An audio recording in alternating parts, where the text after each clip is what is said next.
Pergunta rápida para a gente começar aqui. Você é a favor ou contra o impeachment do ministro do Supremo Alexandre de Moraes? Por que eu estou perguntando isso? Acabou de sair uma pesquisa agora, divulgada pela Genial Quest. E apoio ao impeachment de Moraes caiu. E a maioria dos brasileiros é contra essa medida de impeachment do ministro Alexandre de Moraes. Vem cá, você bem podia colocar nos comentários, vamos votar através dos comentários. Você é a favor ou é contra o impeachment do ministro Alexandre de Moraes? Coloca no comentário aqui que eu quero saber qual é o seu posicionamento, né? O que você acha em relação ao impeachment do Alexandre de Moraes. Além disso, a gente vai falar também de uma surpresinha que o Marco Rubio preparou para o Lula lá em Nova York. Você deve estar sabendo que o Lula está indo para Nova York, bem em meio a toda essa tensão que está acontecendo, essa batalha toda que está acontecendo. O Lula resolve ir para Nova York para participar do evento da ONU. Inclusive, as más línguas dizem, ou melhor, a mídia diz que a Janja chegou 3 dias antes, está passeando na New York Times, né? Ou seja, está lá passeando na, como é que chama? Wall Street, né? Na Wall Street, aquela rodovia lá, avenida lá de Nova York, né? De compras. Agora, vamos entender, né?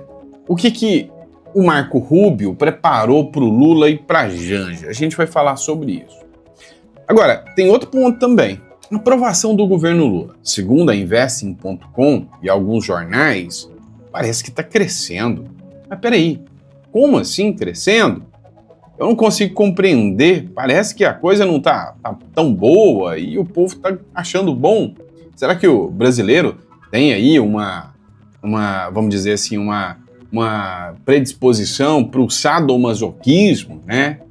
Enfim, nós vamos falar sobre isso aqui, tudo isso aqui para vocês que está acontecendo no Brasil e no mundo aqui. Então, antes de mais nada, inscreva-se no canal. Se você busca informações sempre com qualidade, a gente sempre checa as informações.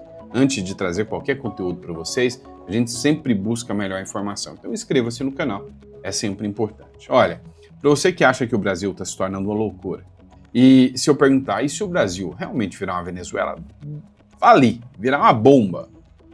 Te pergunto, você vai para onde? Como ilegal? Então, vamos lá, eu sei que vocês não gostam, mas para você que está me acompanhando, clica aqui na descrição, a gente está aqui para poder te ajudar no seu processo de internacionalização. Não sei se você conhece o Uruguai e as vantagens do Uruguai e a rapidez em se tirar uma cédula. Clica aqui na descrição que você, com toda certeza, vai ser muito bem atendido. Mas antes de mais nada, bora de matéria, bora de informação. Vamos seguir o fluxo aqui, né? Olha só, quem te viu, quem te vê. O apoio ao impeachment do Alexandre de Moraes caiu e a maioria dos brasileiros não quer essa medida, não. Depois que mandaram o malvadão do Bozo para a cadeia, a população caiu de encantos em relação ao ministro do Supremo Alexandre de Moraes. Quem diria, né? É o que diz a pesquisa Genial Quest aqui. Deve ter sido feita essa pesquisa na porta da USP ou algo assim, né? Apoio ao impeachment de Moraes cai e a maioria dos brasileiros rejeita a medida. É a matéria da Band de Jornalismo. Após condenação de Bolsonaro, 52% são contra o impeachment de Alexandre de Moraes. Ou seja, a maioria dos brasileiros agora são contra o impeachment do Alexandre de Moraes. Você já ouviu falar em efeito manada? Você sabe o que é o efeito manada? Tá?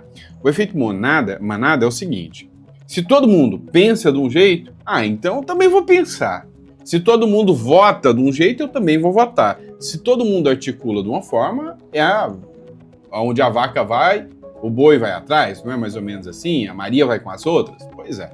E aí, a minha visão, eu não acredito nesses institutos de pesquisa, não, mas a minha visão é que esses institutos de pesquisa se tornaram um belo de um instrumento para fazer a manipulação pública, né?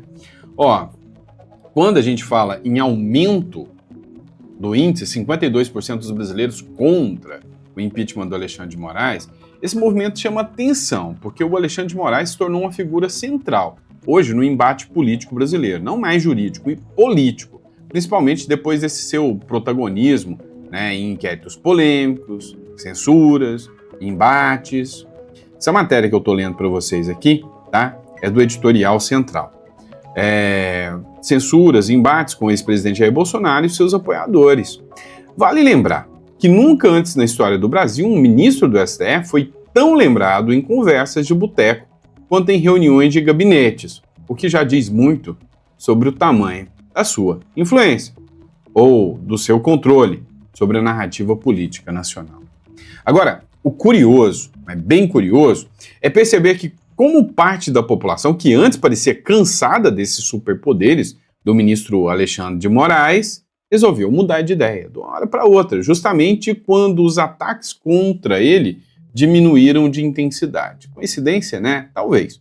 Ou seja, apenas o reflexo de uma máquina de propaganda que insiste em transformar ministros em heróis nacionais. E claro, em guardiões da democracia, bem a moda deles, né? Bem a lá Maduro.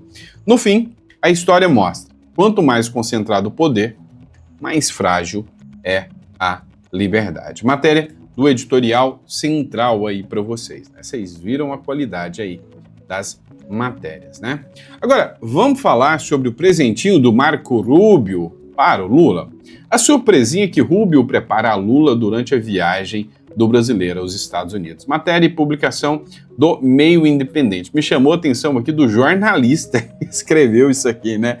Rubinho Malvadão. Né? Agora você imagina. Não, tem uma surpresa do Lula aí. Qual que é o nome da figura? Rubinho Malvadão, né? Brincadeira, zoeira, não sei nem se é o sobrenome de verdade do cara. Eu acho que não. Mas assim, me chamou a atenção o nome dele aí, tá? Ó, o secretário dos Estados, Marco Rubio, prepara um presente ao presidente brasileiro, Lula. Chefe da diplomacia americana, que não hesita em punir quem os Estados Unidos considera como violador de direitos humanos, deve colocar o petista em saia justa na próxima semana. O presente, então, vai ser um belo de um presente de grego. É que o brasileiro vai a Nova York para a reunião da ONU e, ao mesmo tempo, o Departamento de Estado deverá anunciar medidas mais gravosas contra o já sancionado Alexandre de Moraes, aliado de Lula no STF. O ocupante do Planalto será notificado das providências do governo dos Estados Unidos em pleno solo americano. Há quem diga, né, isso aqui por enquanto é só especulação, de que o governo do Donald Trump pretende notificar o Lula dos abusos do Alexandre de Moraes em plena reunião da ONU. E aí vai ser a primeira vez que pode surgir um embate frente a frente entre Trump e Lula. Agora, o que vai sair disso? Né? Se vai sair alguém ali bem manchado, não sei, porque eu acho que essa imagem aí vai acabar se tornando algo emblemático, né? A gente viu o que o Trump fez com Zelensky, com o presidente lá da África do Sul. Vamos ver como que vai ser a relação do Trump aí com o Lula, né? Mas a Janja chegou antes, já tá lá fazendo o quê? Vai saber, ninguém sabe, ninguém viu, até porque eles colocam isso aí, né, em sigilo. Ó, matéria de São Paulo News, a primeira-dama Rosângela da Silva, conhecida como a Janja, deve desembarcar em Nova York na quinta-feira para participar da semana de abertura da Assembleia Geral das Nações Unidas. Ela chegará antes do presidente Luiz Inácio Lula da Silva, que tem previsão de desembarque só no domingo, dia 21. Durante a estadia, a Janja ficará hospedada na residência oficial do embaixador Sérgio Danesi, representante permanente do Brasil na ONU, né? Depois de tantas críticas da gastança desenfreada, né? O local costuma acolher autoridades brasileiras e é considerado estratégico para a diplomacia nacional em Nova York. Mas enfim, vamos lá. A aprovação ao governo Lula estaciona e para de melhorar, mas teve melhoria. Desde quando começou o embate entre o Lula e o Trump, algumas figuras, assim, não tão inteligentes, se é que a gente pode dizer assim, mas que estavam no meio do caminho, começaram a achar que o Lula tá certo, que o Lula é maravilhoso, tá defendendo de verdade a soberania nacional. Começaram a acreditar até que o Lula é patriota, Deus, pátria e família, né? E aí agora, segundo essa matéria, a aprovação do Lula deu uma subida, segundo a pesquisa Quaest, tá? Divulgado nessa quarta-feira, indica que a pesquisa Genial Quest, divulgada nessa quarta-feira, indica que a aprovação do governo do presidente Luiz Inácio Lula da Silva estacionou no último mês. Está em 46%, mesmo percentual do levantamento anterior, que foi em agosto. O mesmo se dá com a desaprovação, permanece em 51%. Eis a resposta a perguntas como você avalia o trabalho que o presidente está fazendo? E aí, 38 é negativo, 31 é positivo, 28 é regular, mas ainda assim, né, o posicionamento positivo tá caindo, né? Tá estagnado, não tinha, né? Dadas as loucuras que vem acontecendo, todo mundo imaginava que ia cair, e não tá caindo. Vamos falar do Hugo Mota agora, bora pra cima. O Mota defende a PEC das prerrogativas e fala em abusos contra os deputados. Pois é. Primeira vez que o Hugo Mota usa um tom mais assertivo, né? Um tom mais duro em relação ao que está acontecendo lá no Congresso Nacional, falando, não, estão fazendo abusos contra deputados. Ele não foi claro quem estaria cometendo esses abusos. Mas a gente sabe, você sabe quem é que está cometendo os abusos, né? O presidente da Câmara dos Deputados, Hugo Mota, defendeu nesta terça-feira a votação da PEC de emenda à Constituição que amplia as prerrogativas dos parlamentares de deputados e senadores. O texto, né, aqui está falando que está em discussão, mas ele já foi até aprovado, né? Em vitória do Centrão, Câmara aprova a PEC da blindagem. A proposta torna quase nulos os caminhos para punir judicialmente um congressista. Os destaques vão ser votados já na quarta-feira. Então, resumindo, hoje eles estão quase blindados? Sim. Já era assim com os corruptos? Sim. Mas ficou um pouco mais difícil de ir atrás da oposição? Sim. Isso é uma coisa boa? Cara, é difícil até responder. Porque, assim, abriu margem para corrupção? Com certeza. Para quem ainda tem um discurso anticorrupção, mesmo com esse governo aí, mesmo sabendo o que está acontecendo e vendo que esse discurso não levou ninguém a nada, tá tudo bem. Agora, a gente tem que entender. Medidas excepcionais, em momentos excepcionais, né? O Bonner falou sobre a aprovação da PEC, que freia os abusos do STF, foi assim classificado, né? Pelo deputado Bruno Zambelli, né? Minutos atrás nós mostramos aqui no Jornal Nacional as discussões do dia na Câmara para votar a PEC da blindagem. E os deputados aprovaram o texto em primeiro turno por 353 votos a 134. O segundo turno de votação deve ser ainda hoje. E se passar, a PEC vai seguir então para o Senado. Esse projeto estabelece que o Supremo Tribunal Federal só pode abrir uma ação penal contra deputado ou senador se houver aprovação do plenário da Câmara ou do Senado com votação secreta. Pois é, você viu o jeito da Câmara ou do Senado com votação secreta, né? Eu não sou chique igual esse cara aí não, mas tá bom. Sou mais sincerão e mais ponto de vista claro, rápido e objetivo. A verdade, né, é que todo mundo se sai bem. Quem se ferra é só o coitado do brasileiro. Para blindar a oposição que está sendo perseguida descaradamente pelo judiciário, a gente tem que tolerar bandido, corrupto, ter um argumento a mais para não ser preso. Criminoso, eu não estou falando só corrupto não, estou falando criminosos da pior espécie, né? Vamos falar sobre isso aqui. A Sadi falou sobre esse projeto também que foi aprovado na Câmara dos Deputados. Dá uma olhada. Bom, bolsonaristas prometeram e estão cumprindo. Eles estão passando o trator na Câmara dos Deputados com a chamada PEC da blindagem, aquela PEC da impunidade que prevê na prática blindagem e proteção para parlamentares. Vou dar um exemplo aqui, voto secreto para votação de prisão de parlamentares, aval do Congresso Nacional para abrir ação penal, quer dizer, eles chamam de prerrogativas, eles estão interferindo no judiciário. Eles prometeram que isso ia acontecer depois do julgamento da trama golpista, estão cumprindo.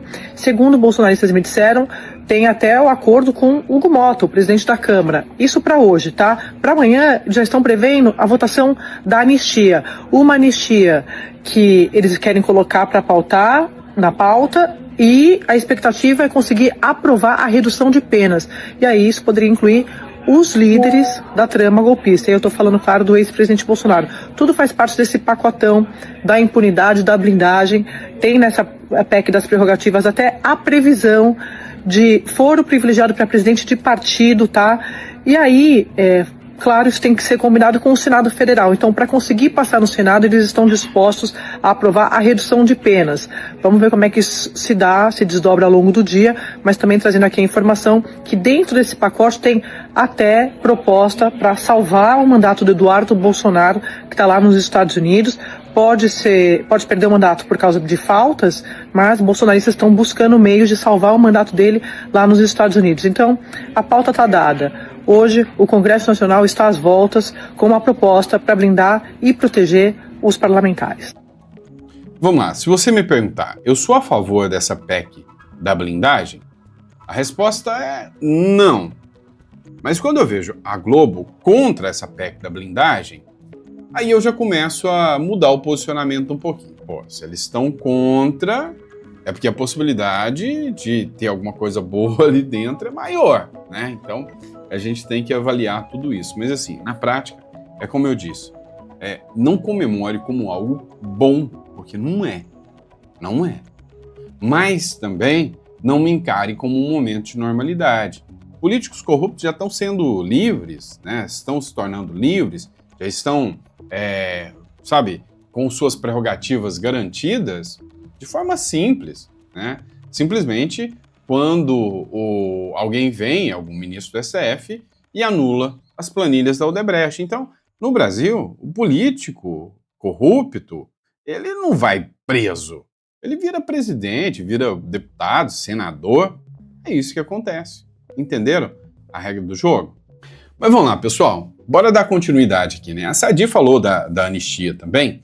Vamos pegar alguns pontos aqui sobre a anistia também, que a gente precisa discutir aqui. O Gustavo Gaia fez um vídeo falando sobre a anistia. Nós vamos falar também sobre a questão da saúde do Bolsonaro. Agora, olha só. O Flávio Bolsonaro diz que não aceitará versão meia bomba de anistia. E o que me chamou a atenção aqui foi essa matéria do Metrópolis, que ela diz o seguinte, olha, não adianta, a anistia precisa do Bolsonaro. Então, entenda o seguinte, um projeto de lei, quando entra no Congresso, são 513 cabeças, e vamos dizer, cabecinhas bem sujas dentro da Câmara, e 81 no Senado. Quando entra lá dentro, você sabe como entra. É igual, vamos dizer, alguma coisa que você come. Você pega aquele sandubão gostoso que você adora, você pega o sandubão, você olha, ele tá bonito e você come. Como que ele vai sair? Você não sabe ao certo, mas a forma você sabe. Sempre sai merda, né? Coisa boa pro Brasil, dificilmente. Agora, é saber se a merda é uma daquelas merda pesada ou se é uma mais ou menos. Agora, uma coisa é certa. Às vezes, até o negócio funciona. Né? Não falando em merda, mas... Pode ser que quando eles apresentarem um projeto lá, alguém consiga alterar o texto. Só que acho difícil. Acho difícil. Pelo contrário, eu acho que o Lula vai conseguir reverter a situação só conversando com os deputados, sabe? Sobre emendas, entendeu? Dá uma olhada aqui. O que o Metrópolis falou aqui? Neila, não existe anistia sem incluir o nome do Bolsonaro. O Centrão e o PL, que é o partido do Bolsonaro, não vão aceitar fazer uma proposta de anistia light, né, meia boca, como se diz por aí. Não. A anistia ali só vai ser votada e só vai ter força para ser aprovada se o nome do Bolsonaro estiver ali dentro. Os generais, o Congresso está pouco se importando para eles. Se colocar, vai ser mais uma cortina de fumaça para dizer que está todo mundo beneficiado por isso. Agora, obviamente que uma anistia sem colocar o nome do Bolsonaro, ninguém ali vai, né, mexer uma sobrancelha para aprovar algo que não seja, né, com relação ao Bolsonaro. Não tem interesse nenhum do Congresso para o Bolsonaro voltar para o jogo político. Eu estou repetindo isso aqui mais uma vez em mais um programa. Ali está todo mundo interessado no seu umbigo e o Bolsonaro está sendo usado para cada um fazer o seu tipo de negociação. Então o governo vai ter que fazer negociações individuais se quiser reverter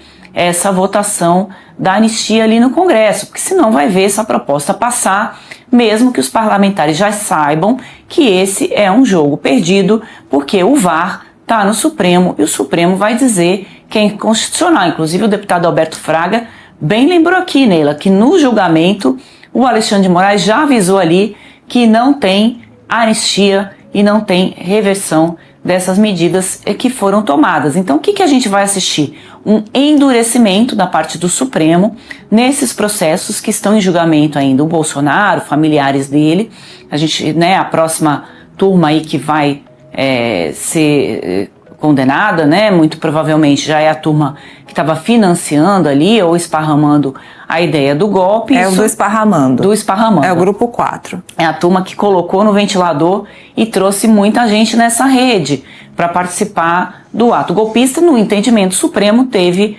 sim um ato golpista no país. Então, essa anistia vai ser utilizada ali, cada um para o seu próprio interesse, e a gente vai ver esse assunto sendo discutido até o final do ano, quiçá para o ano que vem. Tudo aquilo que a gente discutiu e que o deputado Alberto Fraga colocou aqui, que seria importante para a gente enfrentar um problema real do país, que é o crime organizado, a infiltração das facções criminosas dentro do Estado brasileiro, isso não é uma prioridade nem do Congresso e nem do governo. Muito bem, resumiu o nosso programa. Muito bem, resumiu mesmo. Eu acho que a Andresa Matais está se convertendo, hein? Vamos lá, já não é daquelas jornalistas militantes, igual a gente vê em alguns certos meios de comunicação. A Metrópolis vem até me surpreendendo positivamente com muitas matérias boas. E ela foi clara, objetiva. Vão rifar o Bolsonaro? A ideia de todo mundo ali não é que o Bolsonaro volte de jeito nenhum. Vou te falar que tem gente dentro do PL que finge estar com o Bolsonaro, mas na prática mesmo está torcendo para o Bolsonaro continuar inelegível, está adorando essa situação. Tá? Então ela foi cirúrgica em dizer, vão rifar o Bolsonaro, ali dentro colocaram um projeto ali, ninguém sabe como que vai sair. O Lula já está fazendo a sua articulaçãozinha ali, né? Vou te mostrar aqui um caso aqui, tá? Olha só, Gustavo Gaia deixando claro aqui sobre como que está funcionando lá. Eu tô chegando agora no Congresso, mas eu tive que parar aqui para gravar esse vídeo, porque isso é muito, muito importante. Hoje, nós finalmente conseguimos colocar para ser pautada a urgência da anistia. Só que o outro lado está trabalhou ao longo da madrugada e está conseguindo retirar votos favoráveis à anistia. O objetivo deles é que hoje nós não consigamos aprovar a urgência por 15, 20 votos. Eles estão indo em deputado por deputado para tentar convencer e intimidar. Eu peço, por tudo quanto é mais sagrado, para acabar com esse sofrimento, pela Débora, pelo Clezão, pela Dalgisa, por todas essas pessoas que estão sofrendo, essas famílias que foram destruídas. A gente tem, neste momento, que mobilizar os deputados, falar com todos os deputados do seu estado, um por um, liga no gabinete, manda e-mail, vá nas redes sociais, converse, se você tem o contato deles, fale com eles no WhatsApp e peça, por favor, que eles neste momento fiquem do lado certo da história. Isso tem que acabar, essa perseguição, essa injustiça, esse sofrimento. E agora nós estamos vendo que o governo, usando a máquina dele de intimidação, de compra, está conseguindo tirar votos da anistia. Nós precisamos de 257 votos e pelos cálculos faltam 20 votos para aprovar a anistia, gente. Então eu gravei esse vídeo só para pedir isso. A gente tem que mobilizar as redes sociais hoje mais do que nunca. São 2 anos de luta, de manifestações, 2 anos de choro, de sofrimento. Agora a gente pode acabar com isso. Então eu te peço encarecidamente, fala com seus deputados. Se você conhece alguém próximo de um deputado, peça para que essa pessoa fale. Se você tem um deputado da sua família, fale com todos, não parem agora. Usem toda a energia que você tem hoje. Se puder, pare por alguns minutos e faça isso. Nós temos que conseguir mais 20 votos. O placar tá lá, a verdade é que a gente já perdeu uns 20 votos. A gente precisa lutar agora, pessoal. Assim, por favor, nos ajude. Tá? Do lado de lá é máquina, intimidação, é cargo, é dinheiro, é emenda. Do lado de cá são vocês. Essa é a única arma que nós temos. O povo, a pressão popular. Então compartilhe esse vídeo com o máximo de pessoas que vocês puderem. Peça para o seu deputado, nesse momento, não fazer isso. Por favor, não manter essas pessoas presas. Essa anistia precisa ser aprovada para a gente poder olhar para um futuro, uma luz no fim do túnel. Então é isso, compartilhe esse vídeo e vamos para a luta, galera. Não sei se vocês perceberam, né? Eu vi no olhar do Gaia aqui, né, uma certa emoção, né, ao falar sobre o fato, né, que está acontecendo, né, da anistia. Vamos lá, pessoal. Vamos falar da saúde do Bolsonaro também, que a gente precisa discutir sobre isso aqui. Bolsonaro ficou sem respirar antes de ser internado diz Flávio Bolsonaro. Pois é, tem um vídeo do Flávio Bolsonaro onde ele informa aqui sobre a situação do Bolsonaro. O Bolsonaro está numa situação um pouco mais complicada. Inclusive, o Léo Dias acabou fazendo uma publicação aqui também sobre o estado de saúde do Bolsonaro. Internado às pressas, Bolsonaro é diagnosticado com alteração na função renal. Ou seja, uma complicação ali, né? O Flávio Bolsonaro fez um vídeo até emocionado, o Carlos Bolsonaro também. Matéria agora do Editorial Central, Michele fala sobre a saúde de Bolsonaro. Michele Bolsonaro foi às redes sociais tranquilizar os apoiadores. Jair Bolsonaro passou mal, com soluços, vômitos, precisou ser levado ao hospital, onde recebeu medicação intravenosa e passou por exames. A ex-primeira-dama pediu orações e disse confiar que vai dar tudo certo. Mais uma vez, o estado de saúde do presidente ganha destaque nacional, mobilizando apoiadores e alimentando especulações sobre a sua resistência física em meio a uma tempestade política.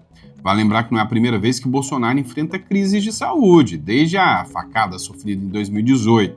Desde então, foram diversas internações, cirurgias e complicações digestivas.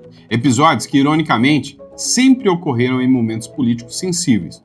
Não são poucos os que acreditam na saúde, que sua saúde virou também um campo de batalha simbólico. Cada internação é usada tanto pelos inimigos, que o acusam de teatralizar, quanto pelos aliados, que reforçam a narrativa de um guerreiro perseguido, mas nunca derrotado. Tá? A matéria do Editorial Central para vocês e aqui, né, o vídeo do Flávio Bolsonaro falando sobre a questão da saúde do Bolsonaro. Acompanhe aqui com a gente. Celular aí, velho. A Michele tá lá com ele, relatou um pouquinho como é que foi o episódio em casa. Celular aí, amigo. Aqui, ó. Eu tô lá quase todo dia, percebo essa questão do soluço dele que evolui. E hoje foi um episódio mais drástico, em que o soluço dele foi aumentando, e quando, às vezes, pela repetição, ele diz que trava o diafragma dele, ele teve um episódio de...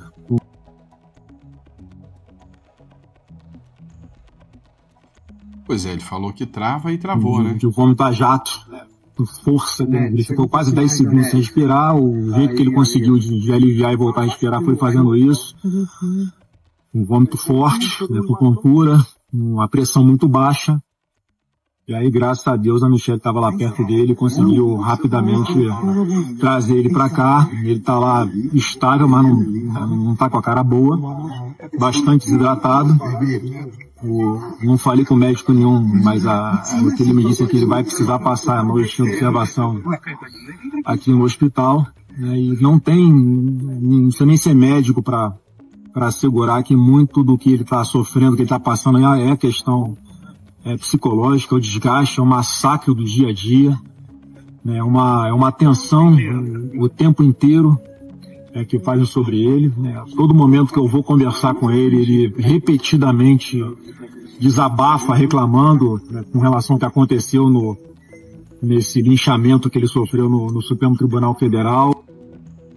Pois é, você acha que uma situação como essa não abala a saúde do Bolsonaro? Não tenho dúvidas sobre isso, né? Então, é fato, né, que isso aí, com toda certeza, abala a saúde de qualquer tá bom?